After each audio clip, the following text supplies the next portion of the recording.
Praise the Lord, everyone. Greetings in the name of our Lord and Savior Jesus Christ. Provenis Christ నామములో మీకందరికీ నా శుభములు. Thank you all for joining our midweek prayer conference call through Zoom. మరి ఈరోజు మనకి వాక్యాన్ని అందించడానికి brother శాము రావులా is has joined from all the way from India. మరి మన church member Anil Kumar Malavarapu cousin and మనకి ఎవ్రీ డే చర్చ్ ప్రామిసెస్ వాగ్దానాలు చక్కటి వాగ్దానాలతో ఆయన ఎవ్రీ డే నాకు పంపిస్తూ ఉంటాడు. అది నేను షేర్ చేస్తూ ఉంటాను. And without further due I'm turning over to pastor Samu Ravula to share the word of God. Please go ahead. Thank you so much అన్నగారు. Praise Lord everyone. మరొకసారి మీ అందరితో ఈ రీతిగా ఉండడాన్ని బట్టి నేను ఎంతగానో సంతోషిస్తా ఉన్నాను. మొదటిగా ప్రభు అయిన యేసుక్రీస్తు వారి శ్రేష్టమైన నామంలో మీ అందరికీ ఈ జూమ్ కాల్ మీటింగ్ లో ఎవరైతే ఉన్నారో వారందరికీ ప్రత్యేకమైన వందనాలు తెలియజేస్తా ఉన్నాను. కొద్ది నిమిషాలు దేవుని మాటలను మాట్లాడటానికి దేవుడు మనకి ఇచ్చిన ఈ సమయాన్ని చక్కగా సద్వినియోగం చేసుకుంటూ ఆ మాటల ప్రకారంగా మన జీవితాలను నడుపుకోవడానికి చిన్న ప్రయత్నాన్ని మన జీవితం నుంచి చేయాలని నేను ఎంతగానో ఇష్టపడతా ఉన్నాను.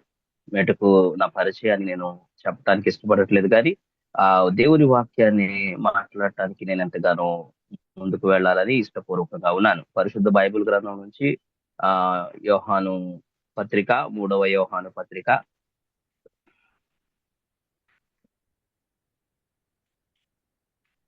4వ వచనాన్ని మనం చదువుకుందాం.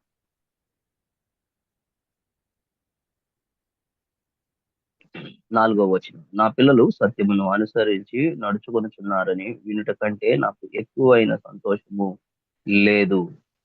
చిన్న ప్రార్థన చేసుకొని దేవుని మాటలను ఆలపిద్దాం. కృప కలిగిన తండ్రి, నాయన ఈ ఉదయకాల సమయంలో నాయన మరి యుఎస్ లో నైట్ సెషన్ లో నాయన మీరు తోడుగా ఉండి మమ్మల్ని అందరినూ ఈ సాంకేతిక పరిజ్ఞానం వల్ల నాయన జూమ్ కాల్స్ లో మేమందరం కూడా నిన్ను మహిమపరచడానికి, నీ మాటలను ధ్యానించడానికి మీరు కృప చూయిస్తా ఉన్నారు. అందుని బట్టి నీకు వందనాలు నాయన. ఈ సమయం అందు మీరే మాతో కూడా ఉండండి నాయన. మీ ఆత్మ నడిపించిన దయచేయండి నాయన. ప్రతి విషయాన్ని మేము చక్కగా ఎరుగునట్లు నేను నాయన జూమ్ కాల్స్ లో అందరం కూడా ఈ విషయాలన్నీ నీ మాటలను ఎరిగి మా జీవితాలను మార్చుకొని మా జీవితాలు పరిపక్వతలోనికి తెచ్చుకున్నట్లు మీరు కృప చూపించమని నీకే మహిమ ఘనత ఆరోపిస్తూ ఏసునామంలో అడిగి వేడుకుంటున్నాను తండ్రి, ఆమేన్. మరొకసారి చేరువచ్చిన మీ అందరికీ కూడా నా హృదయపూర్వక వందనాలు తెలియజేస్తా ఉన్నాను. దేవుడు చాలా చక్కగా మాట్లాడిన ఒక అనుభవాన్ని నేను మీతో షేర్ చేసుకోవాలని అనుకుంటా ఉన్నాను. ఆ గాయునకు యోహాను రాస్తూ చెప్తున్న మాట సంఘానికి చెప్తూ ఈ అనుభవాన్ని జ్ఞాపకం చేస్తా ఉన్నారు. ఏం జ్ఞాపకం చేస్తారు? నా పిల్లలు సత్యమును అనుసరించి నడుచుకుంటున్నారని వినుట కంటే నాకు ఎక్కువ అయిన సంతోషం లేదు అన్న మాటను మాట్లాడుతా ఉన్నాడు. ఇక్కడ సంఘమును గురించి మాట్లాడుతూ నా పిల్లలు అనే దేవుని యొక్క బిడల కొరకై ఆయన మాట్లాడుతూ ఉన్న అనుభవాన్ని మనం బైబిల్ గ్రంథంలో చూస్తా ఉన్నాం. నా పిల్లలు సత్యమును అనుసరించి నడుచుకుంటున్నారని వినుట కంటే, అంటే మనము సత్యమును అనుసరించి నడుచుకొనుట అనే విధానాన్ని సంతోషంగా అనుభవిస్తా ఉన్నాడు, ఆ సంతోషాన్ని చూస్తా ఉన్నాడు అని ఈ లేఖన భాగం చెప్తా ఉంది. వాస్తవాన్ని మనం సంతోషంగా మరి దేవుని సత్యమును అనుసరించటం అనేది దేవుణ్ణి మహిమపరిచే ఒక అనుభవంలో ప్రాముఖ్యమైన అనుభవం. ఎందుకు అంటే బైబిల్ గ్రంథంలో మనం సత్యము, లేకపోతే నీతి, నమ్మకత్వము, లేక ఇంకా అనేకమైన విధానాలలో దేవుని మీద ఆధారపడే ఒక స్వభావము, అది దేవునికి ఎంతగానో ఇష్టమైన ఒక గొప్ప ప్రక్రియగా మనం బైబిల్ గ్రంథంలో చూస్తాం. ప్రభునందు దేవుని బిడ్డలారా, ఈ రోజు అదే మాటను మనం జ్ఞాపకం చేసుకుంటా ఉన్నాం, సత్యమును అనుసరించి అనే మాటను. ఈరోజు నేను మీతో మాట్లాడాలనుకున్న ఆ టాపిక్ ఏంటంటే, సత్యంలో నడిచే జీవితాలకు దేవుడు ఇచ్చే ఆశీర్వాదాలు అని నేను మాట్లాడాలనుకుంటా ఉన్నాను. నేను ఆల్రెడీ ఈ నోట్స్ ను కూడా మీ కొరకై ప్రిపేర్ చేశాను. మీకు నోట్స్ ఆల్రెడీ పాస్టర్ నరేష్ అన్న గారి దగ్గర వాట్సాప్ లో ఉంటా ఉన్నది. ఇఫ్ యూ పాసిబుల్ ఈ నోట్స్ ను కూడా మీరు డిస్ప్లే చేయగలిగితే ఇంకా అందరూ చూడడానికి ఆ రిఫరెన్సెస్ కోడ్ చేసుకోవడానికి బాగుంటుందని నేను ఆశపడతా ఉన్నాను, ఆ అవకాశాన్ని బట్టి. సో ఈ రోజు మనం ఈ మాటలను ధ్యానిస్తాం. సత్యములో నడిచే జీవితాలకు దేవుడు ఇచ్చే 5 ఆశీర్వాదాలు.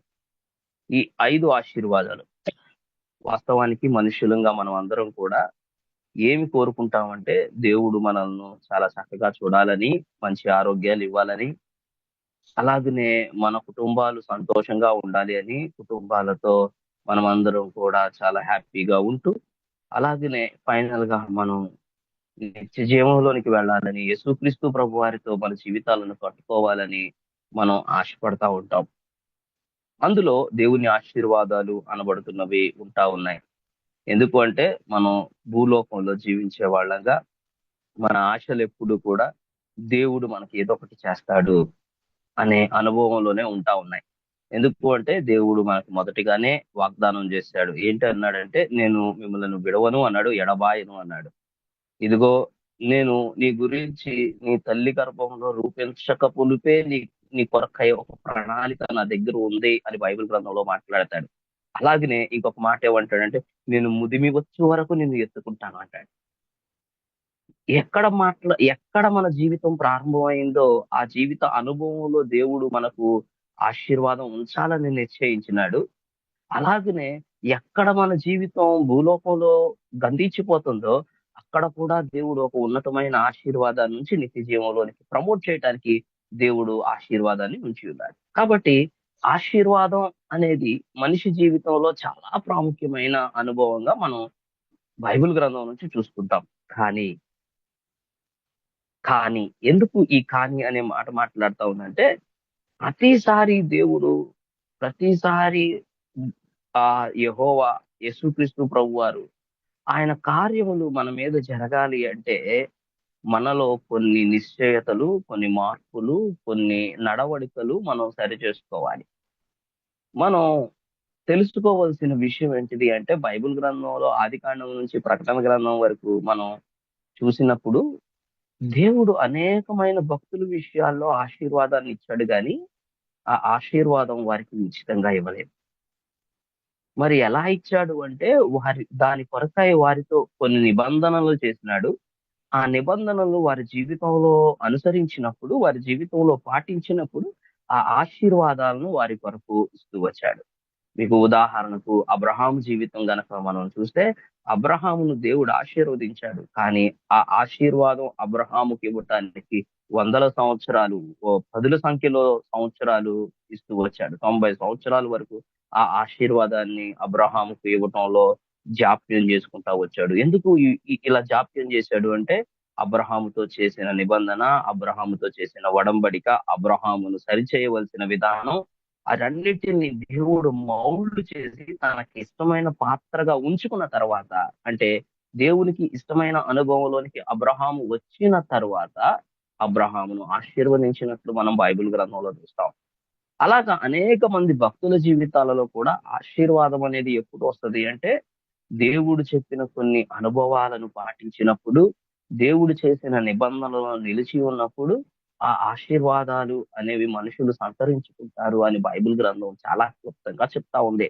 అలాగనే ఈ రోజు కూడా మనం ఆలోచిస్తున్న ఈ 5 ఆశీర్వాదాలు మనుష్యుల జీవితంలోనికి, అంటే మన జీవితంలోనికి ఎప్పుడు వస్తాయి అంటే, సత్యమును అనుసరించి నడుచుకునేటప్పుడే వస్తాయి. సత్యమును అనుసరించి నడుచుకునేటప్పుడే వస్తాయి. సత్యములో నడిచే జీవితాలకు దేవుడు ఒక గొప్ప 5 ఆశీర్వాదాలను ఉంచుతా ఉన్నాడు. ప్రభునందు ప్రియమైన దేవుని బిడ్డలారా, ఇందులో మనం ఆలోచించవలసింది, ధ్యానించవలసిన మొట్టమొదటి విషయం ఏంటిది అంటే, అసలు సత్యం అంటే ఏంటి? అందరూ అనుకుంటారు సత్యం అంటే యథార్థత, సత్యం అంటే అబద్ధాలు చెప్పకపోవడం, సత్యం అంటే నేను మాట్లాడేది చాలా స్పష్టంగా మాట్లాడాలి, జంకు బొంకు లేకుండా మాట్లాడాలి అని అనుకుంటాం. కానీ వాస్తవానికి బైబిల్ గ్రంథంలో చెప్పబడిన సత్యము అది కాదు. దేవుడు మనకిచ్చిన సత్యము అది కాదు.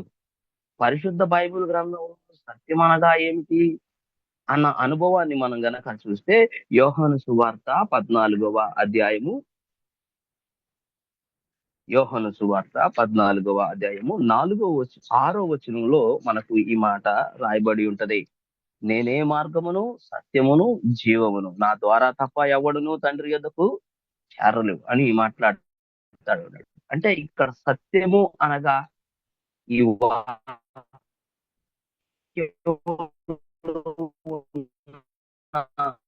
అనుభవం ఏమి నేర్పిస్తుంది అంటే, సత్యము అనగా మనం నమ్ముకున్న యెహోవా అని మాట్లాడబడతా ఉంది.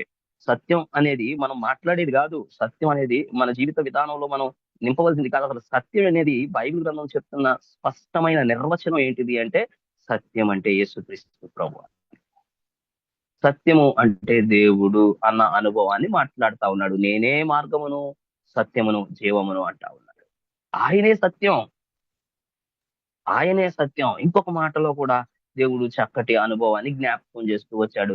17వ అధ్యాయము 17వ వచనం యోహాను సువార్తలు కూడా, సత్యము వారిని ప్రతిష్ఠ చేయము, ఈ వాక్యమే సత్యము అని రాయబడింది. సత్యమందు వారిని ప్రతిష్ఠ చేయుము, నీ వాక్యమే సత్యము అని రాయబడి ఉంది. ఈ వాక్యాన్ని బట్టి కూడా మనం ఆలోచన చేస్తే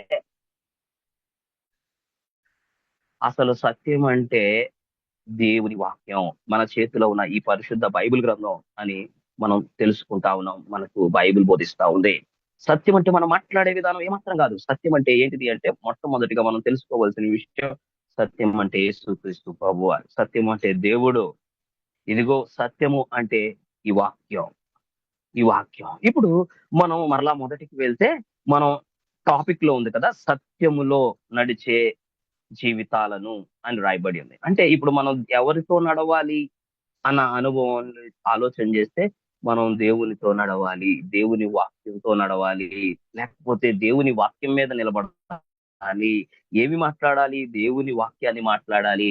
మనం నలుగురితో కూర్చున్నప్పుడు ఏమి ప్రస్తావించాలి? దేవుని వాక్యాన్ని బట్టి ప్రస్తావించాలి. దేవుని వాక్యంలో ఉన్నదే మనకు నిత్యము మన నోట్లలోంచి రావాలి అన్న అనుభవాన్ని ఈ రెండు మతాలు, ఈ రెండు మాటలు మనకు జ్ఞాపకం చేస్తా ఉన్నాయి. ప్రభునందు ప్రియమైన దేవుని బిడ్డలారా, సత్యము అనగా యేసుక్రీస్తు ప్రభువారు, సత్యము అనగా దేవుడు, ఇదిగో సత్యము అనగా దేవుని వాక్యము అని బైబిల్ గ్రంథం సెలవిస్తుంది. కాబట్టి సత్యములో నడిచే జీవితాలు అంటే మన జీవితాలు ఏ విధంగా ఉండాలి అంటే, మొట్టమొదటి అనుభవం ఏంటిది అంటే, దేవుని వాక్యానికి అనుగుణంగా ఉండాలి. యేసుక్రీస్తు ప్రభువారిని మనం ఛాయారూపంలో రూపాంతరంగా మనం ఆయనలాగా జీవించగలిగే అనుభవమే సత్యమైన అనుభవం. మొట్టమొదటిగా మన జీవిత అనుభవంలో నేర్చుకోవాల్సిన అనుభవం ఇది. ఆయనలా ఉండటం సత్యం, ఆయన వాక్యమును మాట్లాడటం సత్యం, ఆయన వాక్యమును ధ్యానించటం సత్యం అన్న అనుభవాన్ని మనం ఎరుగుతూ రావాలి అన్న అనుభవాన్ని నేను జ్ఞాపకం చేస్తా ఉన్నాను. ప్రభునందు ప్రియమైన దేవుని బిడ్డలారా, ఈ రోజు దేవుడు మనతో మాట్లాడుతున్న సత్యమే ఇది. ఆయనే సత్యం, మనం ఆయనను పోలి జీవించాలి. ఆయన వాక్యమే సత్యం, మనం ఎప్పుడూ ఆయన వాక్యంలో ఉండాలి, ఎప్పుడూ ఆయన వాక్యాన్ని ధ్యానించాలి, ఎప్పుడూ ఆయన వాక్యమును ప్రస్తావిస్తూ మాట్లాడుకుంటూ ఉండాలి. కాబట్టి ఇది దేవుని యొక్క సత్యం. కాబట్టి ఈ సత్యాన్ని అనుసరించి నడిచే వాళ్లకు దేవుడు ఆశీర్వాదాలు ఇస్తాడు. ఇవి అందరికీ రావు. అందుకే ఇందాక చెప్పాను కదా మొదట్లో, దేవుడు కొన్ని ఆశీర్వాదాలను ఇస్తాడు, కానీ అవి దేవుడు చేసిన నిబంధనను ఎవరైతే ఫాలో అవుతారో, ఎవరైతే వారి జీవితంలో జరిగిస్తారో వాళ్ళకు మాత్రమే ఈ ఆశీర్వాదాలు ఉంటాయి. అలా బైబిల్ గ్రంథంలో అనేక మంది భక్తులు, పెద్ద పెద్ద భక్తులు, చిన్న చిన్న భక్తులు, ప్రవక్తలు అందరినీ కూడా దేవుడు అలాగే కట్టాడు. మనల్ని కూడా అలాగే కడతాడు. ఇప్పుడు దేవుడు మనకు 5 ఆశీర్వాదాలను ఇస్తున్నాడంటే, ఆ ఆశీర్వాదాలను దేని బట్టి ఇస్తాడు అంటే, ఒకటే ఒక కోర్ పాయింట్ ఉంది, మన సత్యమును బట్టి ఇస్తాడు. ఆ సత్యము యేసుక్రీస్తు ప్రభువారై ఉన్నారు. ఆ సత్యము ఆయన చేత ఇవ్వబడిన దేవుని వాక్యమై ఉన్నది. కాబట్టి ఆ సత్యమును అనుసరించే జీవితాలుగా మన జీవితం ఉన్నప్పుడు ఖచ్చితంగా మనం ఆశీర్వదించబడతాం. సరే, ఈ రోజు మనం చాలా త్వరగా ఈ మాటలను ముందుకు తీసుకొని వెళ్ళిపోదాం. సత్యమును అనుసరించి నడిచే జీవితంలో మొట్టమొదటిగా వచ్చే ఆశీర్వాదం, మొట్టమొదటి ఆశీర్వాదాన్ని నేను మీకు జ్ఞాపకం చేయడానికి ఇష్టపడతా ఉన్నాను. సామెతల గ్రంథము 23వ అధ్యాయము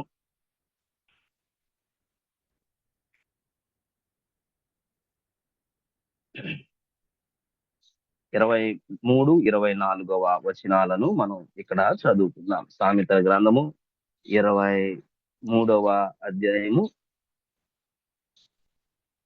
23, 24 వచనాలు. సత్యమును అమ్మివేయక దాన్ని కొని ఉంచుకొనుము, జ్ఞానము ఉపదేశమును వివేకమును కొని ఉంచుకొనుము. నీతిమంతుని తండ్రికి అధిక సంతోషము కలుగును అని చక్కగా రాయబడి ఉంది. జ్ఞాని అయిన సొలొమోను ఈ మాటలు చెప్తూ అమ్ముతున్నాడు. సత్యమును అమ్మివేయకము, సత్యమును అమ్మివేయకము. అలాగనే 24వ వచనంలో మొదటి మాట ఏమంటాడంటే, నీతిమంతుని తండ్రికి అధిక సంతోషము కలుగును. నీతిమంతుడు ఎవడు అవుతాడు అని మనం బైబిల్ గ్రంథంలో ఆలోచన చేస్తే ఈ పాయింట్ ముందుగా మనం గుర్తొస్తుంది. ఎవరైతే సత్యమును అమ్మివేయక, ఎవరైతే దేవుని యందు నిలిచి ఉంటారో, దేవుణ్ణి అమ్మివేయక, దేవుని మహిమను దొంగిలించక, దేవుని నిత్యము వారి జీవితాలలో కనపరుస్తూ ఉంటారో, వారు నీతిమంతులుగా తీర్చబడతారు. ఆ నీతిమంతులను బట్టి తండ్రి ఏమవుతాడంట? అధికముగా సంతోషిస్తాడు. తండ్రి అధికముగా సంతోషిస్తాడు. సో ఇది 2 అర్థాలు మనం ధ్యానం చేయవచ్చు. ఒకటి, పరలోకపు తండ్రి అనుభవాన్ని, రెండవది మన కుటుంబంలో ఉన్న మన తండ్రి అనుభవాన్ని. పిల్లలు సత్యమును అనుసరించి నడుచుకున్నప్పుడు కుటుంబంలో ఉన్న పెద్దలు, తండ్రులు, తల్లులు వారు సంతోషించే వారిగా మనం ఈ భూలోక సంబంధమైన ఆశీర్వాదంలో ఒకటిగా మనం చూడొచ్చు. పరలోక సంబంధమైన ఆశీర్వాదంగా ఇదిగో మనం అందరం కూడా సత్యమును అనుసరించి నడిచినప్పుడు మన తండ్రి దాని యందు సంతోషిస్తాడు. కాబట్టి ఇక్కడ మొదటి విషయమైన ఈ భూలోక సంబంధమైన ఆశీర్వాదం, ఈ కుటుంబ సంబంధమైన ఆశీర్వాదాన్ని గనక మనం ఆలోచన చేస్తే, మన కుటుంబంలో ఉన్న మన బిడ్డలు సత్యాన్ని అనుసరించి నడవటం వల్ల ఆ కుటుంబంలోనికి సంతోషం వస్తుంది అని బైబిల్ గ్రంథం చెప్తా ఉంది. తండ్రికి సంతోషం వచ్చినప్పుడు ఆ తండ్రి సంతోషం మరలా తన కుటుంబానికి పంచిపెట్టేవాడిగా ఉంటాడు. ఆ కుటుంబం ఆ తండ్రి సంతోషాన్ని బట్టి ఎంతో ముందుకు వెళ్ళేదిగా ఉంటుంది. మనం ఈ లోకంలో ఉన్న పరిస్థితులు, లేకపోతే కుటుంబంలో ఉన్న పరిస్థితులు గనక మనం ఆలోచన చేస్తే, ఎన్నో టెన్షన్స్ తో మరి పెద్దలు వారి జీవితంలో జాబ్స్ అని అయ్యని వాళ్ళు టెన్షన్స్ గా ఉన్నప్పుడు, ఆ టెన్షన్స్ ప్రభావం కుటుంబం మీద ఎలా పడుతుందో, ఆ ఆ యొక్క టెన్షన్స్ లో ఉండే అనుభవాలు, వారి ఆలోచనలు పిల్లలను విసుక్కునేటట్లుగా, లేకపోతే పిల్లలను గద్దించేటట్లుగా, చిన్నదానికి పెద్దదానికి చిరాకు పడేటట్లుగా ఎలా ప్రభావితం చేస్తా ఉన్నాయో, అలాగే కుటుంబంలో ఉన్న పెద్దల యొక్క సంతోషం కుటుంబం మొత్తాన్ని సంతోషించేటట్లుగా ప్రభావితం చేస్తుంది. ఇది అందరికీ తెలిసిన విషయమే. కాబట్టి ప్రభునందు ప్రియమైన దేవుని బిడ్డలారా, ఇక్కడ మనం ఆలోచన చేయటంలో మనం నేర్చుకోవాల్సిన అనుభవం ఏంటిది అంటే, మొట్టమొదటిది సత్యమును అనుసరించి నడుచుకోవటం వల్ల దేవుడు ఇచ్చే మొట్టమొదటి ఆశీర్వాదం ఏంటిది అంటే, కుటుంబంలో సంతోషం ఇస్తాడు. ఏమిస్తాడు చెప్పండి? కుటుంబంలో సంతోషాన్ని ఇస్తాడు. కుటుంబంలో సంతోషాన్ని దేవుడు ఇచ్చి ఆ కుటుంబాన్ని గొప్ప విధానంలోనికి నడిపిస్తాడు. దీని కొరకు బైబిల్ గ్రంథంలో ఒక చక్కటి ఉదాహరణ ఉంది. ఆ ఉదాహరణ ఏంటిది అంటే నోవాహు జీవితం. నోవాహు జీవితంలో గనక మనం చూస్తే చాలా చక్కగా వారి కుటుంబం సంతోషంగా దేవుని సన్నిధిని అనుభవిస్తూ ఉంది. చూడండి, లోకంలో కష్టం ఉంది, లోకంలో దేవునికి ఆయాసకరమైనది ఉంది, లోకంలో దేవునికి ఇష్టం లేనిది ఉంది. దేవుడు నోవాహుతో మాట్లాడినప్పుడు ఒక మాట అంటాడు, నోవాహు, నా దృష్టికి ఈ జనుల ఘోరం, ఈ జనుల పాపం బహు ఘోరంగా ఉంది అంటాడు. ఈ దోషం బహు ఘోరంగా ఉంది అంటాడు. అంటే దేవుడు ఆ ప్రజలందరిని బట్టి సంతోషించలేదు, కానీ కేవలం నోవాహుని బట్టి సంతోషించాడు. ఆ నోవాహును బట్టి సంతోషించిన దేవుడు ఆ సంతోషాన్ని నోవాహు కుటుంబంలోనికి తీసుకొని వచ్చాడు. అందరూ నాశనం అయిపోయారు, కానీ నోవాహు కుటుంబం మాత్రం చక్కగా ఓడలో చాలా సంతోషంగా ఉంది. చాలా చాలా సంతోషంగా ఉంది. ఎంత సంతోషంగా ఉంది అంటే, చూడండి, వారి బంధువులు, వారి తోబుట్టువులు, వారికి సంబంధించిన అనేక మంది ఆ జలప్రళయంలో కొట్టుకుపోయిన కేవలం నోవాహు కుటుంబం మాత్రమే ఆ ఓడలో ఉన్న ఏ దిగులు దేవుడు ఆ 40 దినాలు వారికి కలిగించలేదు. ఏ చింతను ఆ 40 దినాలు దేవుడు వారికి కల్పించలేదు. అలాగనే కాకుండా మరలా ఆ ఓడ దిగిన తర్వాత కూడా నోవాహు కుటుంబంతో దేవుడు నిబంధన చేశాడు. నోవాహు మరలా ఇలాంటి జలప్రళయాన్ని నేను తెప్పించను అని. ఈ విషయం మనం ఆలోచన చేసినప్పుడు నోవాహు సత్యమును అనుసరించి నడిచాడు. నోవాహు గురించి దేవుడు అంటాడు, నాకు నమ్మకమైన వాడు అంటాడు. నాకు నమ్మకమైన వాడు. ఇలాంటి జనాలలో, ఇప్పుడు ఉన్న జనాలలో నోవాహు అంత నమ్మకమైన వాడు నాకెవ్వడో కనబడలేదు అని నోవాహు కొరకు సాక్ష్యం ఇస్తాడు.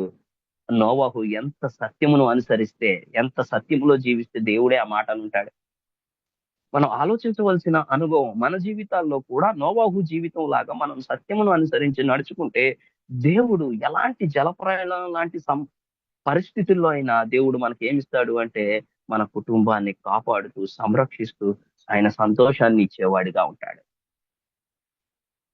మన కుటుంబాలను దేవుడు సంతోష పెడుతూ మన కుటుంబాలను ఆయన వర్ధిల్లేటట్లుగా చేస్తాడు అని బైబిల్ గ్రంథం చెప్తా ఉంది. మొట్టమొదటి ఆశీర్వాదాన్ని మనం చూస్తా ఉన్నాం. అదేంటిది అంటే సత్యములో నడుచుకునే వారికి దేవుడిచ్చే మొట్టమొదటి ఆశీర్వాదం సంతోషాన్ని ఇస్తాడు. దానికి ఉదాహరణ నోవాహు జీవితం. నోవాహు సత్యాన్ని అనుసరించి జీవించాడు. తన తన కుటుంబం గొప్ప సంతోషంలోనికి తీసుకొని రాబడ్డారు. గొప్ప సంతోషం వారి కుటుంబాన్ని ఆవరించింది. గొప్ప సంతోషం వారి కుటుంబం ద్వారా దేవుడు ఈ లోకానికి తీసుకొని వచ్చాడు. ప్రభునందు ప్రియమైన దేవుని బిడ్డలారా, మొట్టమొదటి ఆశీర్వాదమైన ఈ సంతోషాన్ని అనుభవించడానికి దేవుడు మనతో చేస్తున్న నిబంధన ఏంటిది అంటే, ఇదిగో నోవాహులా నువ్వు జీవించగలవా? దేవుడు మనతో మాట్లాడుతున్న అనుభవం ఏంటిది అంటే, నోవాహులాగా సత్యమును అనుసరించి మనం ప్రవర్తించగలమా? ఇదిగో నీవు, నేను, మన కుటుంబం దేవుని దృష్టిలో ఇదిగో ఈ నా దాసుడు నమ్మకమైన వాడు అని దేవుడు సాక్ష్యం ఇచ్చేటట్లుగా నీ జీవితం, నా జీవితం ఉందా అని మనల్ని మనం ప్రశ్నించుకోవాల్సిన మొట్టమొదటి అనుభవం. నేను ఇక రెండో అనుభవానికి నేను వెళ్తా ఉన్నాను. చూడండి, సత్యమును అనుసరించి నడుచుకునే జీవితంలో దేవుడు ఏమిస్తాడు అన్న అనుభవాన్ని మనం జ్ఞాపకం చేద్దాం. కీర్తన గ్రంథము 119వ కీర్తన భాగము 105వ చరణం. 105వ చరణాన్ని మనం చదువుకుందాం. నీ వాక్యము నా పాదములకు దీపమును, నా త్రోవలకు వెలుగై ఉన్నది. మరలా ఇంకొకసారి నేను ఈ మాట చదువు. నీ వాక్యము నా పాదములకు దీపమును, నా త్రోవలకు వెలుగై ఉన్నది. మరలా ఇక్కడ రెండవ అనుభవంలో నీ వాక్యము అని మాట్లాడుతూ ఉన్నాం. మనం మొదటిగానే ధ్యానం చేసాం. వాక్యం అంటే ఏంటిది చెప్పండి? సత్యము. వాక్యం అంటే సత్యము. ఆయనే సత్యమైనప్పుడు, ఆయన ద్వారా వచ్చింది వాక్యమైనప్పుడు, ఆ వాక్యము కూడా సత్యము అని బైబిల్ గ్రంథం చెప్తుంది. ఇక్కడ మనం రెండవ ఆశీర్వాదంలోనికి వచ్చేసరికి సత్యములో అనుసరించే వాళ్లకు దేవుడిచ్చే రెండవ ఆశీర్వాదం ఏంటిది అంటే, వారి త్రోవలను దేవుడు రక్షిస్తాడు. వారి త్రోవలను దేవుడు రక్షిస్తాడు. వారి పాదములకు దీపమును, వారి త్రోవలకు వెలుగై ఉన్నాడు. ఈ మాటను మనం ఇంకా బ్రీఫ్ గా కొంచెం అర్థం చేసుకోవాలి అంటే, దేవుడు మన నడిచే మార్గమును కాపాడుతాడు. దేవుడు మనం నడిచే మార్గము చాలా జాగ్రత్తగా ఉంచుతాడు మన కొరకు. మనం వెళ్లే మార్గము దేవుడు మన కొరకై సిద్ధపరుస్తాడు అన్న అనుభవాన్ని కూడా మనం ధ్యానం చేయవచ్చు. ప్రభునందు ప్రియమైన దేవుని బిడ్డలారా, దేవుడు ఇదిగో మనం నడిచే మార్గములను ఎప్పుడు అంటే సత్యమును అనుసరించి మనం నడిచినప్పుడు మనం వెళ్లే మార్గం, మనం నడిచే మార్గాన్ని దేవుడు ఏం చేస్తాడు అంటే కాపుదలగా ఉంచుతాడు. దేవుడు ఆ రోజు ఇజ్రాయేలీ ప్రజలకు వాగ్దానం చేశాడు, మీరు వెళ్ళండి, నేను మిమ్మల్ని చూసుకుంటాను అని. ఆ వాగ్దానాన్ని బట్టి మోషే వారిని నడిపించినప్పుడు దేవుడు వారి అరణ్యాలలో, కొండలలో, గట్టులలో, కోనలలో వారికి ఎలా తోడుగా ఉన్నాడు అంటే, ఒక చిన్న మాట బైబిల్ గ్రంథంలో రాయబడి ఉంది. పగలు మేఘస్తంభము గాను, రాత్రి అగ్ని స్తంభము గాను అని రాయబడి ఉంది. ఎంత చక్కటి మాట చూడండి. ఇజ్రాయేలీ ప్రజలు వారి ప్రయాణం అంతటిలో కూడా ఏ ఎలక్ట్రిసిటీ లేదు, ఎక్కడ ఏమీ వేసుకోలేదు. దేవుడే గొప్ప ఎలక్ట్రిసిటీగా ఉన్నాడు అక్కడ, గొప్ప వెలుగుగా ఉన్నాడు. వారు చీకటిలో ప్రయాణం చేసినను వారికి ఏ హాని కలగలేదు. వారు పగలు ఎండలో ప్రయాణం చేసినను వారికి ఏ ఎండ దెబ్బైనను తగలలేదు. దేవుడు చూడండి వారి త్రోవలను ఎంత సరళం చేశాడో, వారి త్రోవలను ఎంత కాపు కాశాడో. ప్రభునందు ప్రియమైన దేవుని బిడ్డలారా, రెండవ అనుభవం ఏంటిది అంటే, దేవుడు మనకు ఇస్తున్న అనుభవం, సత్యమును అనుసరించి గనక మనం నడిస్తే, అంటే దేవుని అనుసరించి దేవుని వాక్యాన్ని బట్టి గనక మనం నడిస్తే ఖచ్చితంగా మన మార్గములు సరళంగా ఉంటాయి. మన మార్గములు చాలా చక్కగా ఉంటాయి అని బైబిల్ గ్రంథం చెప్తా ఉంది. ప్రభునందు ప్రియమైన దేవుని బిడ్డలారా, ఇందుకొరకై నేను బైబిల్ గ్రంథంలో ఒక మంచి భక్తుని పరిచయం చేయడానికి ఇష్టపడుతున్నాను. ఉదాహరణకు చూడండి, ఎస్కియా రాజుని గనక మనం ఆలోచన చేస్తే, రెండవ రాజుల గ్రంథము 20వ అధ్యాయము 1-10 వచనాలను గనక మనం చదువుకుంటే, అక్కడ ఎస్కియా రాజు యొక్క అనుభవం మనం చూడగలుగుతాం. యెషయా ప్రవక్త వచ్చి ఎస్కియా రాజుకు చెప్తాడు, నీకు మరణకరమైన రోగం సంభవించింది కాబట్టి నువ్వు ఇక నీ కుటుంబాన్ని బాగు చేసుకో అంటాడు.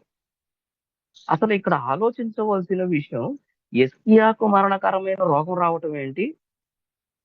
ఆ రోగం పోవాలని ప్రార్థన చేయకుండా కుటుంబాన్ని బాగు చేసుకోమని చెప్పటం ఏంటి? అసలు ఇది ఎక్కడ అనుభవం? ఇది అసలు ఏ రకమైన, ఇది అసలు యెషయా ఏం చెప్పాలనుకుంటున్నాడు? అసలు దేవుడు ఎస్కియాకు ఏం మాట్లాడించాలనుకుంటున్నాడు అన్న అనుభవాన్ని గనక మనం ఆలోచన చేస్తే, చూడండి, హిజ్కియా తన సత్యమును బట్టి తాను జీవించినప్పటికీ తన కుటుంబంలో తన బిడ్డలను కాపాడుకోలేని పరిస్థితికి ఉన్నాడు.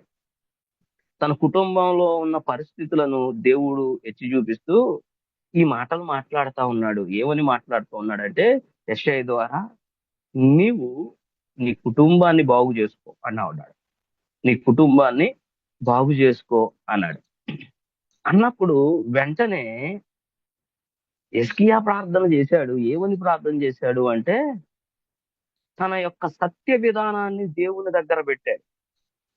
తను సత్యముగా జీవించిన విధానాన్ని, దేవుని వెంబడించిన విధానాన్ని, దేవుని కొరకు పనిచేసిన విధానాన్ని, దేవునిలో తను ఎంత నమ్మకత్వంగా ఉన్నాడో దాన్ని దేవుని దగ్గర మరొకసారి పెట్టి ఏమంటాడంటే, అయ్యా, నీకు ఇంత చేశాను కదా, నన్ను ఒక్కసారి జ్ఞాపకం చేసుకో అంటాడు.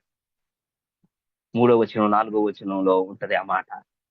నేను నీకు యథార్థవంతుడిగా ఉన్నాను, నీకు ఎన్నో కార్యాలను నేను చేశాను, ఇలా అది చేశాను, ఇప్పుడు ఇలాంటి సిచ్యువేషన్స్ అన్నిట్లో నా జీవితం అంతా కూడా నీకు అనుగుణంగా సత్యమును అనుసరించి నడిచాను కదా, ఆ విషయాన్ని ఒక్కసారి జ్ఞాపకం చేసుకో మరొక్కసారి నా జీవితంలో అని అంటాడు. అంటే ఇక్కడ మనం ఆలోచించవలసిన విషయం ఏంటంటే, హిజ్కియా రాజు సత్యము సంబంధమైన జీవితాన్ని మరొకసారి దేవునికి జ్ఞాపకం చేసుకోమని రిక్వెస్ట్ చేస్తా ఉన్నాడు. ఆ రిక్వెస్ట్ ను బట్టి దేవుడు ఎంతో కిగ్గా రెస్పాండ్ అవుతాడు అంటే, ఆ తర్వాత 6వ వచనంలో ఒక మాట రాయబడి ఉంటది.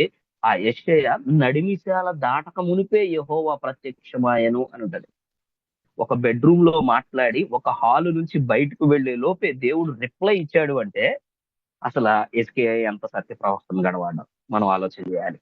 తన జీవితంలో ఎంత యథార్థత ఉందో, తన జీవితంలో ఎంత వాక్య సంబంధమైన అనుభవాలు ఉన్నాయో, తన జీవితంలో దేవుణ్ణి వెంబడించే అనుభవాలు ఎంతగా ఉన్నాయో మనం ఈ అనుభవాన్ని బట్టి చూడొచ్చు. చూడండి, ఒక బెడ్రూమ్ లో ఒక కొన్ని సెకండ్స్ కు ముందు చెప్పి దాసుడు వెళ్ళిపోతూ హాల్ దాటి బయటకు వెళ్లే లోపే దేవుడు రిప్లై ఇచ్చేశాడు అంటే, అసలు ఎంత అనుభవం, ఎంత సత్యమైన అనుభవం హిజ్కియా జీవితంలో ఉంది అన్న విషయాన్ని మనం ఆలోచన చేయాలి.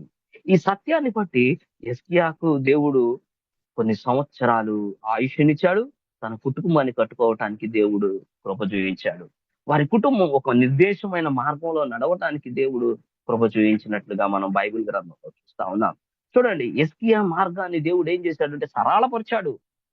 ఇంకా 13 సంవత్సరాలు దేవుడు తన మార్గమును సరళంగా ఉంచాడు. ఎందును బట్టి అంటే, సత్యమును అనుసరించి జీవించాడు. సత్యమును అనుసరించి జీవించాడు. హిజ్కియా గురించి దేవుడు అంటాడు, యెషయా, నా దాసుడు కన్నీళ్లు విడవటం నేను చూశాను అంటాడు. మన తెలుగు బైబిల్ గ్రంథంలో అక్కడ రాయబడి ఉన్న మాట ఏంటంటే, హిజ్కియా కన్నీళ్లు విడుచుట నేను చూసి తిని అని రాయబడి ఉంది. అది జనరల్ లాంగ్వేజ్ లో, సాధారణమైన తెలుగు భాషలో దాని మాట ఏమని ఉందంటే, హిజ్కియా ఎక్కి ఎక్కి ఏడవటం నేను చూశాను అని ఉంటుంది. చూడండి, కన్నీళ్లు విడుచుట అనే అనుభవం కంటే సాధారణమైన భాషలో ఇంకొక అనుభవాన్ని దేవుడు రాయించాడు, ఎక్కి ఎక్కి ఏడవటం. ఈరోజు సత్యమును అనుసరించి మన జీవితాలను నడుచుకున్నప్పుడు, ఇదిగో మన ఏడ్పుకరమైన పరిస్థితుల్లో మన దుఃఖకరమైన పరిస్థితుల్లో, మన వేదనకరమైన పరిస్థితుల్లో ఇదిగో దేవుడు మనల్ని విడిపించి మన మార్గములను సరళం చేస్తాడు అని దేవుని వాక్యం మనకు సెలవిస్తా ఉన్నది. ఇది రెండవ ఆశీర్వాదం.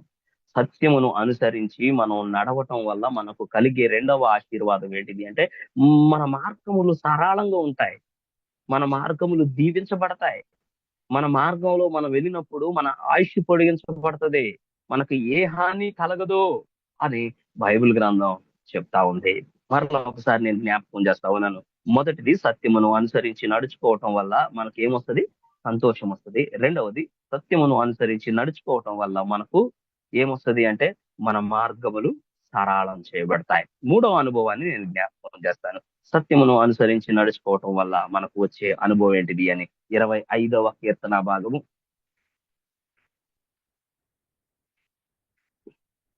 25వ భాగము 21వ వచనాన్ని గనక మనం చదువుకుందాం. నీ కొరకు నేను కనిపెట్టుచున్నాను, యథార్థతయు నిర్దోషతను నన్ను రక్షించునుగాక. మరలి ఇంకొకసారి నేను ఈ మాటను చదువుతున్నాను, చూడండి. నీ కొరకు నేను కనిపెట్టుచున్నాను, యథార్థతయు నిర్దోషత్వమును నన్ను రక్షించును గాక. యథార్థత, నిర్దోషత నన్ను ఏం చేస్తుంది అంటున్నాడు దావీదు భక్తుడు? రక్షిస్తుంది అని అంటూ ఉన్నాడు. అనగా ఇప్పుడు యథార్థత అన్న దానికి పర్యాయ పదంగా మనం ఏం చూస్తా ఉన్నామంటే సత్యము అని చూస్తా ఉన్నాం. యథార్థవంతమైన జీవితం దేవుడు మనకి ఇస్తా ఉన్నాడు అని అంటా ఉన్నాడు.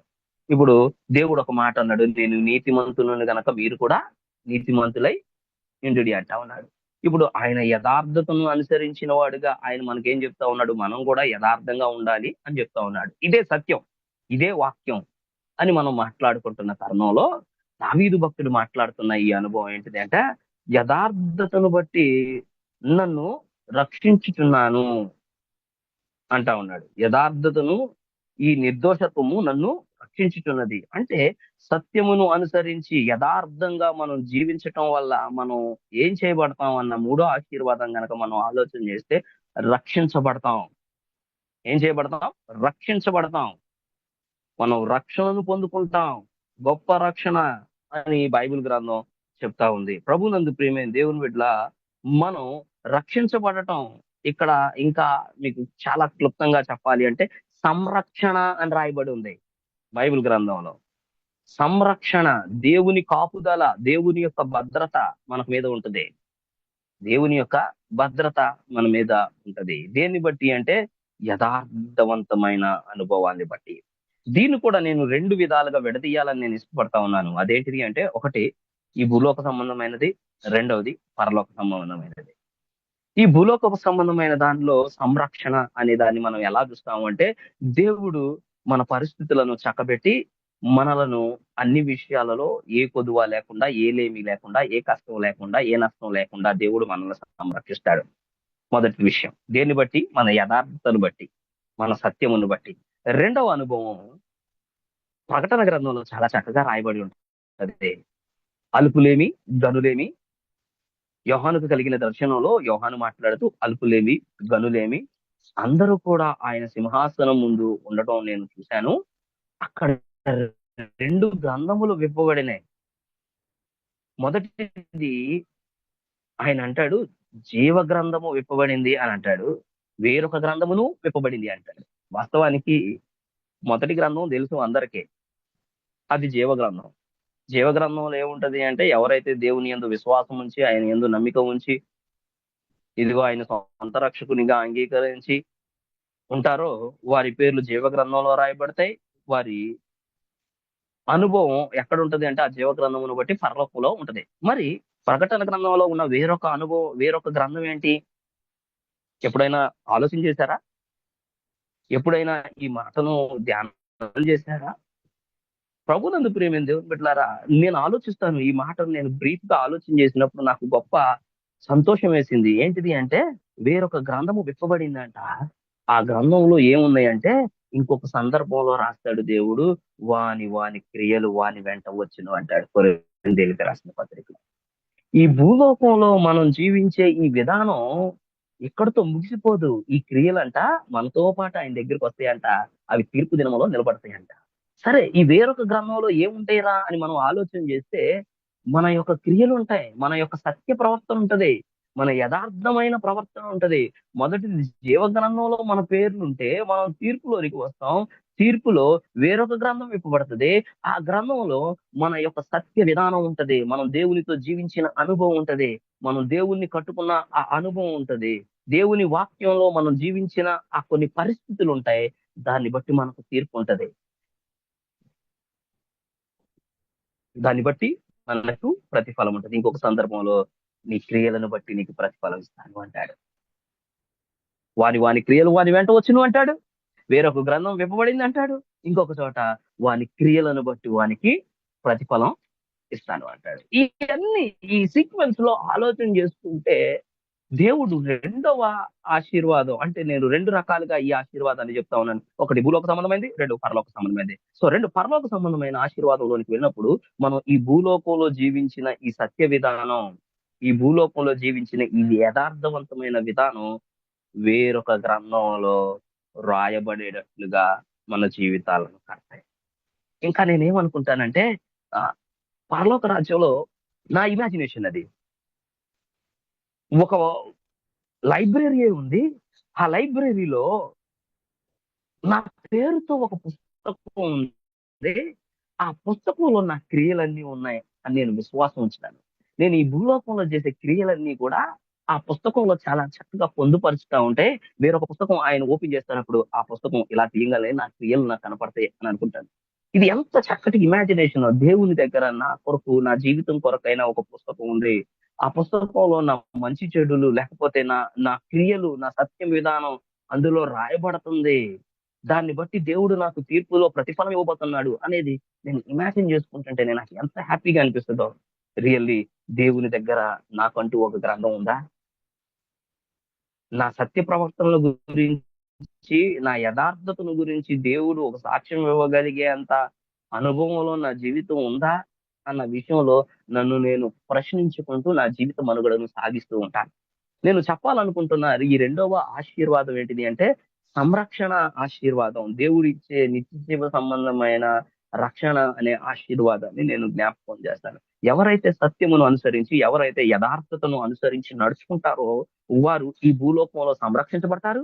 నిత్య జీవంలో వారి క్రియలను బట్టి ప్రతిఫలం ఇవ్వబడుతుంది. దాని కొరకు నీ జీవితం అంత యథార్థంగా ఉన్నావా? నీ జీవితం అంత యథార్థతగా కట్టుకున్నావా అన్న అనుభవాన్ని మనం చూడాలి. దీని కొరకు కూడా నేను ఒక మంచి భక్తుడిని పరిచయం చేయాలని నేను ఇష్టపడతా ఉన్నాను. ఎలాగున నోవాహును పరిచయం చేశానో, ఎలాగున హిజ్కియాను పరిచయం చేశానో, ఈ మూడో విషయంలో కూడా ఇంకొక మంచి భక్తుడిని పరిచయం చేసి నేను ముందుకు వెళ్తాను. ఆయన పేరు దానియేలు. ఆయన పేరు దానియేలు.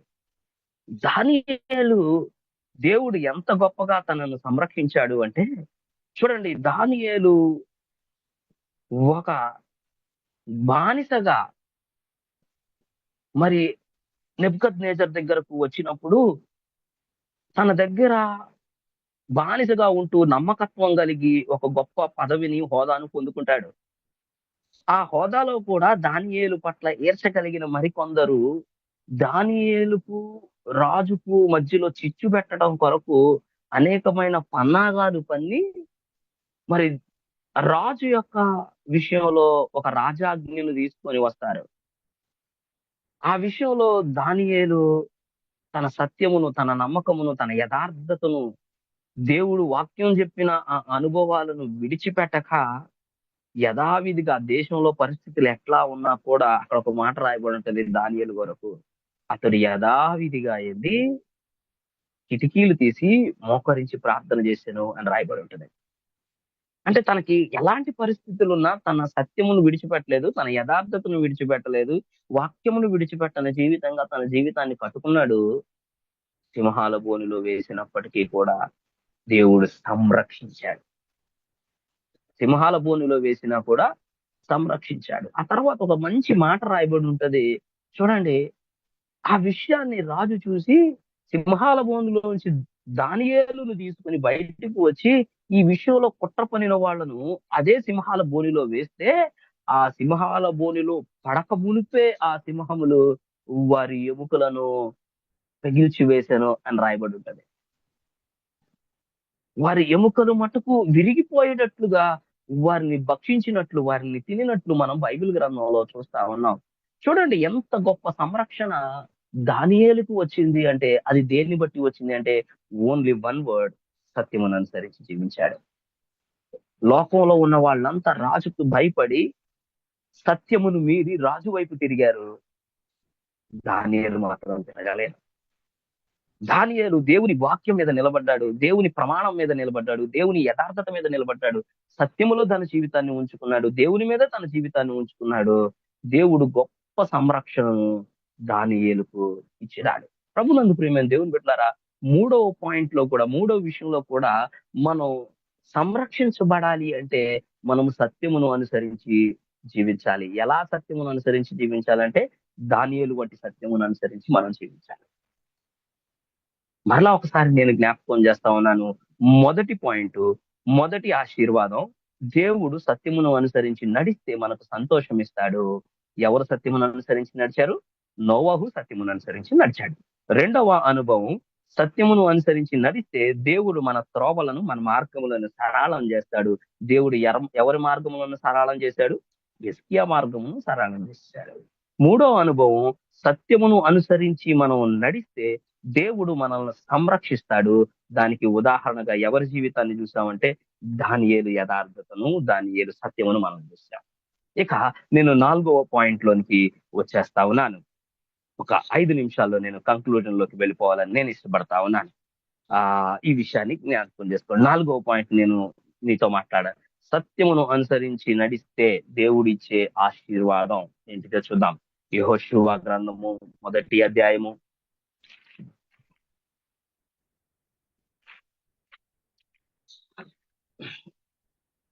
7వ వచనం 8వ వచనాన్ని మనం చదువుకుందాం. అయితే నీవు నిబ్బరము కలిగి జాగ్రత్త పడి బహుధైర్యముగా నుండి నా సేవకుడైన మోషే నీకు ఆజ్ఞాపించిన ధర్మశాస్త్రం అంతటి చొప్పున చేయవలెను. అక్కడ చాలా చక్కగా నా సేవకుడైన మోషే నీకు ఆజ్ఞాపించిన ధర్మశాస్త్రం అంతటిని చొప్పున చేయవలను. నీవు నడుచు ప్రతి మార్గమున చక్కగా ప్రవర్తించినట్లు నీవు దాన్ని కుడికకు గాను ఎడమకు గాను తొలగకూడదు. ఈ ధర్మశాస్త్రమందు నీవు బోధింపక తప్పిపోకూడదు.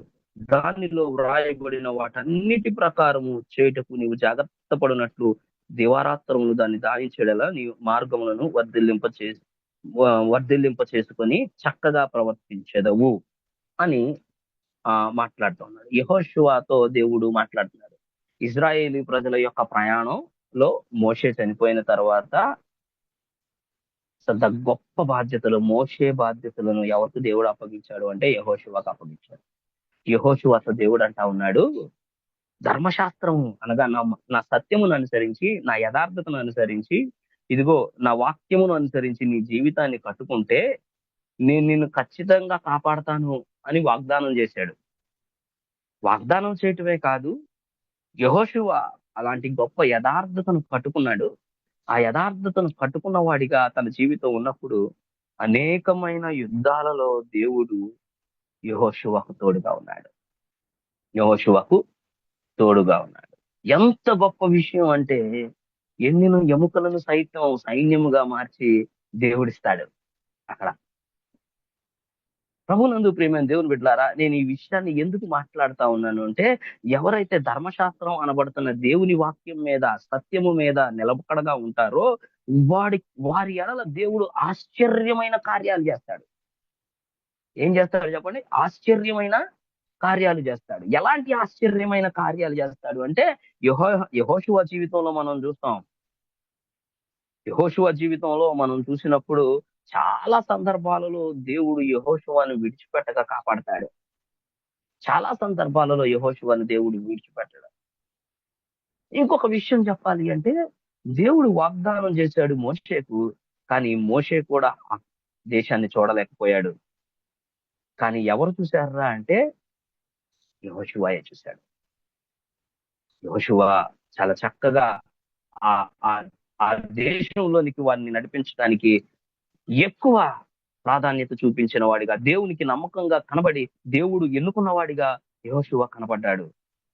కాబట్టి ఈ అనుభవం ఏమి నేర్పిస్తా ఉంది అంటే 4వ ఆశీర్వాదం, సత్యమును అనుసరించి నడిస్తే దేవుడు ఆశ్చర్యమైన కార్యాలను జరిగిస్తాడు మన జీవితంలో. ఇది జరగదు అన్న అనుభవంలోంచి దేవుడు మనలకు జరిగే అనుభవాలను ఇస్తాడు. యెహోషువలో అవే చేస్తాడు. యెహోషువతో అవే జీవిస్తాడు. యెహోషువ జీవితంలో అవే తీసుకొని వస్తాడు. ఇక నా వల్ల కాదయ్యా, నేను చేయలేనయ్యా అన్నప్పుడు, నేను చేస్తాను నాన్న, నీతో ఉంటాను అని దేవుడు వాగ్దానం చేసిన ప్రకారం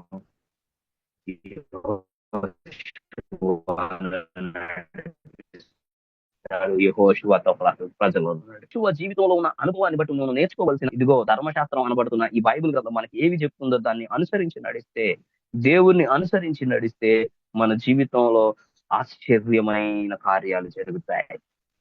మన జీవితంలో ఆశ్చర్యమైన కార్యాలు జరుగుతాయి. లాంగ్ టైం ఏగో నేను ఇదే గూగుల్ మీట్ లో నేను జాయిన్ అయినప్పుడు ఆ ఫస్ట్ నరేష్ అన్న గారి రిలేషన్స్ లో ఒకళ్ళు ఆ క్యాన్సర్ నుంచి కూడా హీల్ అయినట్టు మనం సాక్ష్యం వింటా వచ్చాను. దేవుడు గొప్ప ఆశ్చర్యమైన కార్యాలను జరిగిస్తాడు. ఎంత గొప్ప ఆశ్చర్యమైన కార్యాలు అంటే, పానిక్ మూమెంట్, అసలు ఇక లేదు అనుకున్న విషయాల నుంచి నేను ఆ రోజు ఆ ఆ దాసుడు సాక్ష్యం చెప్తుంటే నేను వింటూ వచ్చాను. వారు పడిన వేదనలో దేవుడు సంతోషాన్ని ఇస్తూ వచ్చాడు. గొప్ప ఆశ్చర్యమైన కార్యాలను ఆ సంఘంలోనే, లేకపోతే ఆ కుటుంబాలలోనే దేవుడు జరిగించాడు. అదొక గొప్ప సాక్ష్యం. కాబట్టి మనం నేర్చుకోవాల్సిన 4వ అనుభవం ఏంటంటే, మనం సత్యమును అనుసరించి జీవిస్తే దేవుడు ఆశ్చర్యమైన కార్యములను జరిగిస్తాడు. ఇక 5వ విషయాన్ని నేను చెప్తా ఉన్నాను. మత్తయి సువార్త 5వ అధ్యాయం 16వ వచనాన్ని చూస్తే, మనుషులు మీ సత్క్రియలను చూసి పరలోకమందున్న మీ తండ్రిని మహిమపరిచినట్లు మీ ఎదుట మీ వెలుగును ప్రకాశనింపనీయుడి అని మాట్లాడుతా ఉన్నాడు. ధర్మశాస్త్రమునైన ప్రవక్తలను కొట్టివేయక తలుసుకుని, నేను ఎప్పుడు కొట్టివేస్తానో వాటిని తీసివేయను అంటా ఉన్నాడు. ఇక్కడ మనం బైబిల్ గ్రంథంలో ఈ వచనాలను కనుక మనం మీరు కొంచెం క్లుప్తంగా చదువుకోగలిగితే, నేను టైం లేదు కాబట్టి నేను చకచకా చెప్పేస్తా ఉన్నాను. కొంచెం దీని కనుక మీరు బ్రీఫ్ గా చదువుకోగలిగితే, దేవుడు అంటా ఉన్నారు చూడండి, మనుషులు మీ సత్క్రియలను చూసి పరలోకమున్న మీ తండ్రిని మహిమపరచినట్లు వారి ఎదుట మీ వెలుగును ప్రకాశింప నీయుడి అంటా ఉన్నాడు. మనం మన సత్క్రియలను చూచి మన పరలోకమందున్న తండ్రి మహిమపరచబడినట్లు మన వెలుగును ఏం చేయాలి అంట? ప్రకాశింప చేయాలి అంట. సత్క్రియలు అంటే సత్యమును అనుసరించి నడిచే ఈ విధానాన్ని మన దేవుడు చూసి మహిమపరచబడాలి. అలాగనే ఇతరులు దాన్ని చూసి దేవునికి సాక్ష్యంగా, ఇదిగో వీళ్ళు గొప్పవాళ్ళు, వీళ్ళు దేవుని నమ్ముకున్న వాళ్ళు, వీళ్ళలో సత్క్రియ ఉంది, వీళ్ళ జీవిత విధానం ఇది, దీన్ని బట్టి వీళ్ళు ఇలా ఆశీర్వదించబడ్డారు, వీళ్ళు ఇలా నడుస్తా ఉన్నారు అని మీ వెలుగు, మన వెలుగు ఎలా ఉండాలంట? ప్రకాశమానంగా ఉండాలి అంట. ఈ ఈ ఈ వాక్యం ఏం నేర్పిస్తా ఉంది అంటే, సత్యమును అనుసరించి నడుచుకునే వారికి దేవుడు ఇచ్చే ఆశీర్వాదం ఏంటిదంటే, నువ్వు ఇతరులకు ఆశీర్వాదంగా ఉంటావు. నీ కుటుంబానికే కాదు, నీ కుటుంబానికే కాదు, నువ్వు సత్యమును అనుసరించి నడుచుకుంటూ వెళ్తే నువ్వు ఈ లోకమునకు ఎలా ఉంటావంట? వెలుగుగా ఉంటావు. ఈ లోకంలో నువ్వు వెలుగుగా ఉంటావు. నువ్వు అనేకులకు ఆశీర్వాదకరంగా ఉంటావు. దేవుడు మహిమపరచబడి, ఇదిగో ఆ మహిమను అనేకులు చూసి నిన్ను బట్టి దేవుణ్ణి అంగీకరించే వాళ్ళుగా, నిన్ను బట్టి దేవుని వైపు తిరిగే వాళ్ళుగా నీ జీవితం ఉంటది. ఎప్పుడు ఉంటది అంటే, ఇది 5వ అనుభవం, సత్యమును అనుసరించి నువ్వు నడుచుకోవటం వల్ల. సత్యమును అనుసరించి మనం నడుచుకోవటం వల్ల మన కుటుంబానికి ఆశీర్వాదం కాదు, మనం ఇతరులకు కూడా ఆశీర్వాదకరంగా ఉంటాం. ప్రభునందు ప్రియమైన దేవుని బిడ్డలారా, అపోస్తుడైన పౌలు జీవితంలో ఈ అనుభవాన్ని మనం చూస్తాం 16వ అధ్యాయంలో. క్రైస్తవులు దేవుని గురించి యేసుక్రీస్తు ప్రభువారు అనే మాట చెప్పిన వాడిని తల నరకటానికి తిరిగిన సౌలు, దేవుడు మాట్లాడిన తర్వాత ఏమంటున్నాడు? ఒక గొప్ప అద్భుతమైన మాట అది బైబిల్ గ్రంథం అంతటిలో. మొదటిగా ఆయన జీవితంలో దేవుణ్ణి అంగీకరించక ముందు, సత్యమును అనుసరించక ముందు, సత్యాన్ని విశ్వాసం ఉంచక మునుపు, సత్యంలోనికి రాక మునుపు, దేవుని వాక్యంలోనికి రాక మునుపు అన్న మాట ఏంటిది అంటే, ఎవడు యేసుక్రీస్తు ప్రభు వారి మాట ఎత్తుతాడో వాడిని చంపుదామని అనుకున్నాడు. సత్యములోనికి వచ్చిన తర్వాత ఏమంటున్నాడంటే, నా మటుకైతే బ్రతుకుట క్రీస్తే, చావైతే నాకు లాభం అంటా ఉన్నాడు. అంటమే కాదు, అనేకమైన సంఘాలను ఆయన కట్టాడు, అనేకమైన విశ్వాసులను ఆయన పురికొలిపాడు, అనేక మందిని దేవుని వైపు తిప్పిన వాడిగా అపోస్తుడైన పౌలు తన జీవితాన్ని కట్టుకున్నాడు. పౌలు జీవితం లోకమునకు గొప్ప వెలుగుగా ఉంది. దేన్ని బట్టి అంటే తన సత్యమును బట్టి. దేవుడు మాట్లాడిన తర్వాత తన జీవితంలో ఎన్నడూ కూడా దేవుణ్ణి విడిచిపెట్టి పోలేదు. తను మాట్లాడిన తర్వాత ఎన్నడూ కూడా సత్యమును విడిచిపెట్టి పోలేదు. తను మాట్లాడిన తర్వాత దేవుని వాక్యాన్ని విడిచిపెట్టి ఎన్నడూ కూడా తను మిస్ అయిపోలేదు. ఎన్ని కష్టాలు వచ్చినా, ఎన్ని నష్టాలు వచ్చినా ఉమ్ము వేశారు, దూషించారు, కొట్టారు, చెరసాలలో వేశారు, బంధించారు. ఒకానొక సందర్భంలో పౌలు పారిపోవలసిన పరిస్థితి వచ్చింది.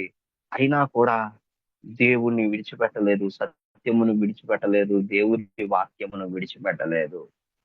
దేవుని వాక్యమును కరాఖండిగా చెప్పిన వాళ్ళలో అపోస్తుడైన పౌలు ఒకడు. ఎందుకు ఆ గొప్ప ఆశీర్వాదం తన మీదకు రాబడింది అంటే, తన జీవితంలో సత్యాన్ని కట్టుకున్నాడు. దేవుడు లోకమునకు అతన్ని వెలుగుగా ఉంచాడు, ఇతరులకు తనను ఆశీర్వాదకరంగా ఉంచాడు. ఐదో అనుభవంలో మనం నేర్చుకుంటున్న అనుభవం ఏంటిదంటే, మనం సత్యమును అనుసరించి గనక నడిస్తే ఖచ్చితంగా మనము కూడా అనేకులకు ఆశీర్వాదకరంగా ఉంటాం. నీ బిడ్డలకు నువ్వు ఆశీర్వాదకరంగా ఉంటావు. నువ్వు జాబ్ చేసే నీ ప్లేస్ లో నువ్వు ఆశీర్వాదకరంగా ఉంటావు. నీ రక్త సంబంధికుల దగ్గర నువ్వు ఆశీర్వాదకరంగా ఉంటావు. ఇది ఎప్పుడు అంటే నువ్వు సత్యమును అనుసరించి నడిచినప్పుడు. ప్రభునందు ప్రియమైన దేవుని బిడ్డలారా, నా మాటలు నేను ముగిస్తూ ఉన్నాను. చూడండి, ఈ రోజు దేవుడు మనతో మాట్లాడుతున్న ఒకటే ఒక మాట: నువ్వు సత్యమును అనుసరించి నడుస్తున్నావా? సత్యము అనగా నేనే మార్గమును, నేనే సత్యమును అని దేవుడు చెప్తా ఉన్నాడు. సత్యము అనగా దేవుని వాక్యం అని చెప్తా ఉన్నాడు. ప్రభునందు ప్రియమైన దేవుని బిడ్డలారా, దేవుని అనుసరించి దేవుని వాక్యమును చొప్పున జీవించే అనుభవాలు మన జీవితంలో ఉన్నాయా? ఇదిగో నోవాహు వంటి సత్య ప్రవర్తన మన జీవితంలో ఉందా? హిజ్కియా వంటి సత్య ప్రవర్తన మన జీవితంలో ఉందా? ఇదిగో మరి దానియేలు వంటి సత్య ప్రవర్తన మన జీవితంలో ఉందా? మరి ఇదిగో మరి యెహోషువ వంటి సత్య ప్రవర్తన మన జీవితంలో ఉందా? అపోస్తులైన పౌలు వంటి సత్య ప్రవర్తన మన జీవితంలో ఉందా? ఈ అనుభవాలు గనక మనతో ఉంటే దేవుడు మనతో చేసిన ఆ వాగ్దానాలు ఖచ్చితంగా మనం స్వతంత్రించుకుంటాం. దేవుడు చేసిన వాగ్దానాలు, ఆశీర్వాదాలు ఏంటి చెప్పండి? ఒకసారి మనం చూద్దాం. మొదటిది, ఆయన ఏం చేస్తాడు? సంతోషాన్ని ఇస్తాడు. రెండవది, మన దారులను సరళం చేస్తాడు. మూడవది, మనకు సంరక్షణని ఇస్తాడు. నాలుగవది, ఆశ్చర్యమైన కార్యములు చేస్తాడు. ఐదవది, మనం ఇతరులకు ఆశీర్వాదకరంగా ఉండేటట్లు దేవుడు చేస్తాడు. ఎప్పుడు? సత్యమును అనుసరిస్తూ ఉన్నప్పుడు. కాబట్టి ప్రభునందు ప్రియమైన దేవుని బిడ్డలారా, నాకు ఇచ్చిన ఈ సమయానుకూలతను బట్టి మేము దేవుని స్తుతిస్తా ఉన్నాను. ప్రత్యేకంగా నరేష్ అన్న గారికి కూడా నా వందనాలు తెలియజేస్తా ఉన్నాను. ఇదిగో మీ సంఘం కొరకై మానక ప్రార్థన చేస్తా ఉన్నాను. మా సంఘం కొరకు కూడా మీరు మానక ప్రార్థన చేయండి. మనం అందరం కలిసి సత్యమును అనుసరించి నడుద్దాం. దేవుడు చూపిస్తున్న ఈ 5 ఆశీర్వాదాలను పొందుకొని మన జీవితంలో, మన కుటుంబాలతో మనం సమృద్ధిగా, ఇదిగో సమాధానంతో వర్ధిల్లుదాం. దేవుడి కొద్ది మాటలను దీవించిన గాక. అందరికీ వందనాలు. Thank you so much, Brother Samu Ravula, for the wonderful word of God. మరి ఈ సమయంలో మరి మనము ధ్యానించిన మరి అంశము, మరి దేవుని యొక్క ఆశీర్వాదము మనము పొందుకోవాలి అంటే ఎప్పుడైతే ఆయన నిబంధనను మనం గాయకొని ఉంటామో, ఎప్పుడైతే సత్యమును అనుసరించి మనం నడుచుకుంటామో, అప్పుడు మనము దేవుడిచ్చే ఆశీర్వాదాలని మనం పొందుకుంటామని మరి 5 ఆశీర్వాదాల గురించి ఈరోజు మనము ధ్యానం చేసాం. మరి దేవుడు ఈ బ్రదర్ ద్వారా మనకి ఇచ్చిన ఈ యొక్క 5 ఆశీర్వాదాలు, మొదటిగా మరి కుటుంబంలో సంతోషం. మరి నోవహు జీవితం ద్వారా మరి మనం జ్ఞాపకం చేయబడ్డాం. అండ్ రెండవ ఆశీర్వాదము, దేవుడు మనల్ని త్రోవలను రక్షిస్తాడు, మన మార్గాల్ని సరళం చేస్తాడు. మరి హిజ్కియా దానికి ఒక ఉదాహరణ. మరి మూడవదిగా మనము సంరక్షింపబడతాం. మరి జీవ గ్రంథం గురించి, అలాగే క్రియల గ్రంథము మన యొక్క ప్రతిఫలం గురించి, మరి 2 గ్రంథాల గురించి, అంటే earthly blessings and heavenly blessings. So మరి దానిలో మరి దానియేలు గురించి మనము జ్ఞాపకం చేసుకున్నాం. అండ్ 4వ ఆశీర్వాదంగా మరి ఆశ్చర్యకరమైన కార్యాల ద్వారా ఆయన మన మార్గాలను వర్ధిల్లింపజేస్తాడు. మరి జాషువా ద్వారా మనం జ్ఞాపకం చేసుకున్నాం. చివరిగా మరి మనము ఇతరులకు ఆశీర్వాదకరంగా ఉంటాము, మన యొక్క వెలుగు ప్రకాశింపబడుతుంది. సో మరి యొక్క సమయంలో మరి ఇచ్చిన చక్కటి వర్తమానాన్ని బట్టి దేవుడు మరి పాస్టర్ శాము రావులాను, తన కుటుంబాన్ని, తన పరిచర్యను బహుగా దీవించును గాక. మరి యొక్క సమయంలో చిన్న మాట closing prayer, Lord's prayer and benediction తో మన యొక్క కాల్ మనం ముగించుకుందాం. Let's all close our eyes, bow down and seek God's help. సకల ఆశీర్వాదాలకు కారణభూతుడా మా పరలోకపు తండ్రి, తండ్రి, కుమార, పరిశుద్ధాత్మ త్రియేక దేవ, ఇదిగోనైనా మరి యొక్క mid week prayer call through Zoom లో మరి ప్రారంభపు ప్రార్థన నుంచి మరి ప్రభా తండ్రి, ఇదిగోనైనా మరి మా యొక్క తండ్రి కీర్తన ద్వారా అండ్ వాక్యం ద్వారా అండ్ ప్రభా తండ్రి మరి మీ యొక్క దైవజనుడు పాస్టర్ శాము రావులాను మీరు అభిషేకించి మీ సిలువు చాటును మరుగుపరిచి మంచి వర్తమానాన్ని ప్రభా తండ్రి నైనా దయచేసిన విధానాన్ని బట్టి మీకు కృతజ్ఞతాస్తులు చెల్లిస్తున్నాం. వినుట వలన విశ్వాసం కలుగును, వినుట క్రీస్తుని గూర్చిన మాట వలన కలుగునని వాక్యంలో ఉన్నట్లుగా ఈరోజు ప్రభా తండ్రి నైనా మేము 5 ఆశీర్వాదాల గురించి ధ్యానం చేశాం. ఎప్పుడైతే ప్రభా తండ్రి నైనా మీ యొక్క నిబంధన గైకొని ప్రభా తండ్రి నైనా మరి నడుచుకుంటామో, మరి సత్యాన్ని అనుసరించి నడుచుకుంటామో ప్రభా తండ్రి నైనా దాని ద్వారా వచ్చే ఆశీర్వాదాల గురించి ధ్యానం చేశాం. ప్రభా తండ్రి నైనా మరి మేము మీ యొక్క సత్యాన్ని అనుసరించి నడుచుకోవటానికి కృపను అనుగ్రహించండి. దాని ద్వారా ప్రభా మరి మా యొక్క కుటుంబంలో సంతోషం ప్రభా తండ్రి మీ యొక్క సత్యమును అనుసరించి నడుచుకుంటూ ద్వారా మా యొక్క త్రోవలను ప్రభా తండ్రి రక్షించండి, మా యొక్క మార్గాల్ని సరళం చేయండి. అలాగే ప్రభా తండ్రి మీ యొక్క సత్యమును అనుసరించి నడుచుకున్నట్టు ద్వారా మేము సంరక్షింపబడతాం. ప్రభా తండ్రిదిగానైనా మరి నేను జీవ గ్రంథములో పేర్లు మాత్రమే కాకుండా ప్రభా తండ్రి నాయనా మరి మా వెంట మా క్రియలు వెళ్తాయి కనుక మా యొక్క క్రియలు సంబంధించిన గ్రంథమును బట్టి మాకు ప్రతిఫలం ఉంటుంది కనుక జీవ కిరీటము, మహిమ కిరీటము ప్రభా తండ్రి నైనా all the blessings and crowns మేము పొందుకోవడానికి ప్రభా తండ్రి కృప చూపించండి. Not only the earthly blessings and heavenly blessings పొందుకోవడానికి కృపను అనుగ్రహించండి. ప్రభా తండ్రినైనా దానియేలు మరి ఎన్ని శ్రమల గుండా వెళ్ళినప్పటికీ కూడా సత్యాన్ని వదిలిపెట్టలేదు కనుక ప్రభా తను మీరు సంరక్షించారు. అట్లాగే ప్రభా తండ్రినైనా మరి సత్యాన్ని అనుసరించడం ద్వారా ప్రభా తండ్రి ఆశ్చర్యమైన కార్యాల ద్వారా నీ యొక్క మార్గాల్ని ప్రభా తండ్రి మా యొక్క మార్గాల్ని మీరు వర్ధిల్లింపజేస్తారు. ప్రభా తండ్రినైనా మరి యెహోషువను ప్రభా తండ్రినైనా ఆశీర్వదించారు. ఇదిగోనైనా మరి పానులు తేనెలు ప్రవహించే దేశానికి ప్రభా తండ్రినైనా మరి మోషే ప్రభా వెళ్ళలేకపోయాడు, దూరం నుంచి మీరు చూపించారు. కానీ ప్రభా యొక్క ప్రామిస్ ల్యాండ్కి జాషువా అండ్ కేలెబ్ ఇద్దరు మాత్రం వెళ్ళగలిగారు.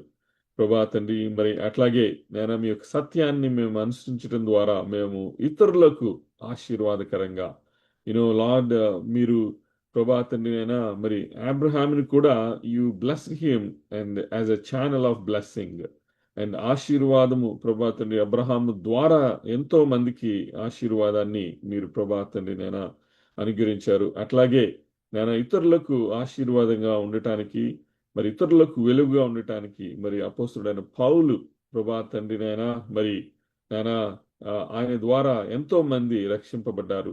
ప్రభా తండ్రి ఇదిగోనైనా మరి యూదుడైనప్పటికీ ఆయన అన్ని జనులకు మరి సువార్త చెప్పటం ద్వారా ఎంతో మంది రక్షింపబడ్డారు. ప్రభా తండ్రి మరి యొక్క సమయంలో ఇటువంటి ఆశీర్వాదాలు మా యొక్క నిజ జీవితంలో మేము పొందుకోవటానికి మీ యొక్క సత్యాన్ని మేము అనుసరించి నడుచుకునే కృపను అనుగ్రహించమని ఈ కొద్ది ప్రార్థనలు, విజ్ఞాపనలు, కృతజ్ఞతాస్తులు మీ యొక్క పాసనది చేర్చుకొని మరి ప్రభా తండ్రినైనా మరి పాస్టర్ శాము రావులాను, తన కుటుంబాన్ని, తన పరిచర్యను ప్రభా తండ్రి బహుగా దీవించండి. అట్లాగే house of prayer at San Antonio సంఘాన్ని, సంఘ సభ్యులను, కాల్లో జాయిన్ అయిన ప్రతి వారి మీద మీ యొక్క కృపావర్షాన్ని కృంభరింపజేసి నేను ప్రభా తండ్రిని ఆశీర్వదించమని ఈ కొద్ది ప్రార్థనలను, విజ్ఞాపనలను, కృతజ్ఞతాస్తుతులు మీ యొక్క పాసని చేర్చుకోమని మమ్మల్ని మిక్కిలిగా ప్రేమించిన క్రీస్తు పేరిట అతి మిక్కిలి తోడుకొని ప్రార్థిస్తున్నాం మా పరమ తండ్రి, ఆమేన్.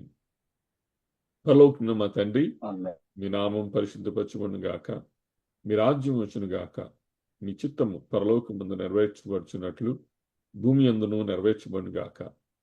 మా నిదిన ఆహారం నేడు మాకు దయచేయము. మా రుణస్థులను మేము క్షమించి ఉన్న ప్రకారము మా రుణమును క్షమించుము. మమ్మ సోదరులను తేక దృష్టిని తప్పించుము. ఎందుకంటే రాజ్యము, బలము, శక్తి, మహిమ నిరంతరం మీరే ఉన్న తండ్రి. ఆమె రమణీయమైన తండ్రి. పరలోకపు తండ్రి యొక్క నిత్య ప్రేమ, ప్రభువైన యేసుక్రీస్తు వారి యొక్క కృప, పరిశుద్ధాత్మ యొక్క అన్యోన్య సహవాసము, సన్నిధి, కాంతి, కాపుదల ఇప్పుడును ఎల్లప్పుడును మనతో సదాకాలం తోడే నీడే ఉండును గాక. ఆమేన్. ఆమేన్. Thank you once again, Pastor Samu Rawala, and thank you all for joining our midweek prayer conference call. మరి ఈ యొక్క ఫ్రైడే మరి విమెన్స్ ప్రేయర్ కాల్ ఉంది at 8 p.m. అట్లాగే Saturday and Sunday and we have guest preacher coming, brother A.R. Stevenson.